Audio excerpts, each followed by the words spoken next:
para dyan siya manganak. Ayan. Dalawa na yung kanyang anak, guys. Ewan ko, ba't di gumagalaw? Yung isa kanina gumalaw to eh. Ay, gumalaw kasi ano eh. Humihinga. Tingnan natin. Humihinga, guys. Ayan.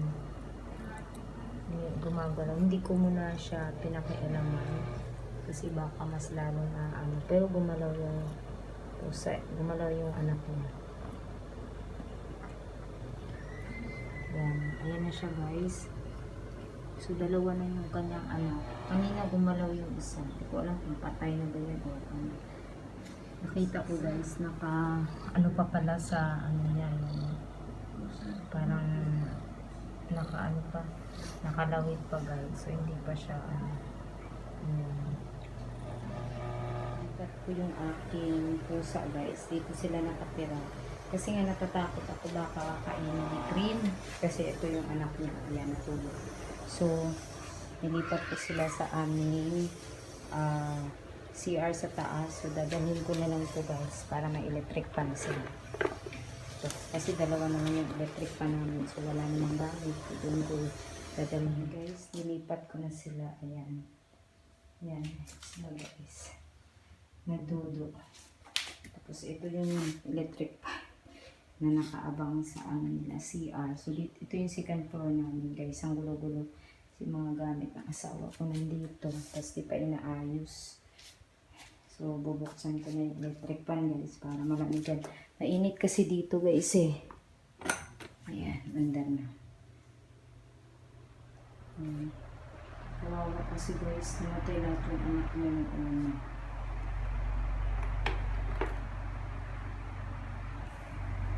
Ayan. Ayan. Ang hirap kasi nakaano. Ayan, dyan lang siya, guys. Ayan. Ayan. Bakit tayo, guys? Ayan, inilang ko na. Mga aso ko, guys. Tulog. Guys, lumabas na naman yung kanyang pangatlong anak. Ayan, nakitang-kita, oh. Ayan, nakabalot pa sa placenta. Ayan. Tinilaan na niya, guys. So, 3 na yung kanyang anak. Pero medyo malaki pa rin yung kanyang tiyan. Baka nilaman pa po. Di ko ginalaw, guys. Kasi sabi ng anak ko, bawal daw galawin. Kasi minsan daw nawawala daw ng pangamoy yung pusa sa mga anak nila. Kaya yung iba daw pinapatay. Ewan ko kung totoo yun, guys, ba. Pero ang duda ko talaga ang pumatay is eto. Ayan. Yung anak niya. Yan yung pumatay. Kasi nakita ko talaga kung paano niya kagat-kagatin kanina yung puting pusa na yan. Ito, nakaabang na rin yung aking alaga, guys. So, na isa akong alaga tumiting. Ito rin, isa rin tong borderera. Pumapatay din ka na. Pumapatay ka rin. Ha?